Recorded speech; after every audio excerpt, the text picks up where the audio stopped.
আপনি হাবিল হন, কাবিল হতে চায় না। কারণ কাবিলের আমল নামায় নবী সাল্লাল্লাহু আলাইহি ওয়াসাল্লাম বলেছেন কিয়ামত পর্যন্ত যত মানুষ খুন হবে, হাদিসটা শুনেন, কিয়ামত পর্যন্ত যত মানুষ খুন হবে সমস্ত খুনের একটা পাপের অংশ কাবিলের আমল নামায় যুক্ত করা হবে।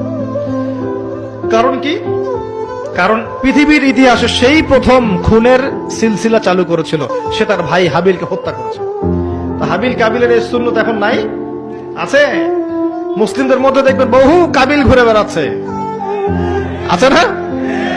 হাবিলের সুখ ওর ভালো লাগছে না, হাবিলের উন্নতি অগ্রগতি ওর পছন্দ হচ্ছে না, হাবিলের কুরবানি আল্লাহর কাছে কবুল হচ্ছে, ও সহ্য করতে পারছে না, এই জন্য সে কাবিল হয়ে গেছে।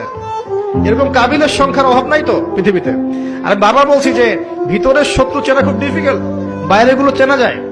আমরা দোয়া করি আল্লাহ রাব্বুল আলামিন ভিতর এবং বাহিরের সব ধরনের শত্রুতা থেকে ইসলামকে হেফাজত করুন, আমিন।